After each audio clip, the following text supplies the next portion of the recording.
ওটাতে যাবে এক পেট আত্মা যাতায়াত করে, স্বামী স্ত্রী মিল নেই সেরকম না।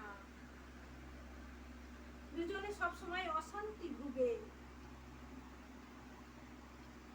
ঠিক বলছে? হ্যাঁ, অশান্তি তো সবসময়। তান্ত্রিক ক্রিয়া করা রয়েছে এবং ঘুরিয়ে ঘুরিয়ে ওর দাও। স্বামীর দেহে কিন্তু ঔষধ রয়েছে বেটি।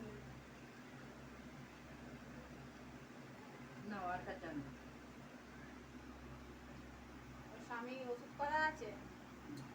ঔষধ করা রয়েছে, তার জন্য মন মস্তি গরম হয়ে যায়, কোনো কথাবার্তা শুনে না।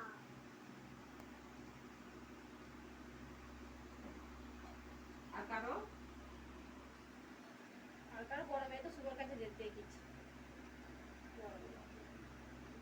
মা বাবা তোদের দীক্ষা দেবো, আশীর্বাদ করো রাম।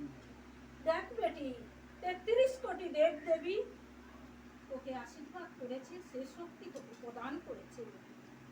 সে তো আমি জানি বাবা। অবশ্যই তুই দীক্ষা দিবি, সব ভক্তরা জয় হবে। সে তো আছে আমি জানি, প্রভু তোমায় জানাচ্ছি। যে শিষ্যকে দীক্ষা দেবো সে শিষ্যও যেন সেই আস্তে আস্তে ঠিক লাভ করবে, কিন্তু তেমন ধৈর্য ধরতে হবে। ধৈর্য, ভক্তি, শ্রদ্ধায় তবে বেটি এগোবে।